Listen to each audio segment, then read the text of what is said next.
ఇగో ఇగో మల్లక్క ఎటు పోతున్నావు? ఇట్రా, ఇట్రా, ఇట్లా.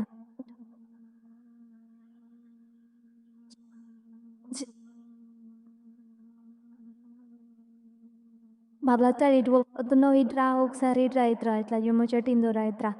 చూసినవా ఎట్లా అయితున్నాయి ఘోరాలు మొత్తము. ఏం ఏంటి ఇవి? ఈ ఘోరాలేంటివి? ఈ బస్సు ఫ్రీ ఏంటిది అసలు? ఇట్లా ఇట్లా అంటే ఈ బస్సు ప్రమాదాలేంటివి? తల్లికి బిడ్డలు దూరమవుడు, బిడ్డలకు తల్లులు దూరమవుడు. ఆ! ఇన్నావా ఈ ముచ్చట అసలు? ఈ ముచ్చట మాట్లాడుకుంటుంటేనే ప్రతి ఒక్కరి కళ్ళల్లోకెళ్ళి నీళ్ళు రానోళ్ళు లేరు అసలు. ఇట్లాంటి యాక్సిడెంట్లు జరుగుతుంటే ఏం జేద్దాము? ఎట్లా? దేవుడు ఎట్లా కరుణిస్తాడు? అసలు కరుణించవయ్య శివయ్య మొక్కనోళ్ళు లేరు ఈ కార్తీక మాసంల. ఇట్లాంటి ప్రమాదాలు జరుగుతూనే ఉన్నాయి. వరుసగా జరుగుతూనే ఉన్నాయి. ఏం చేద్దాం అంటావు మల్లక్క? అసలు మనం బాధపడుడు తప్ప ఏం జేయలేము.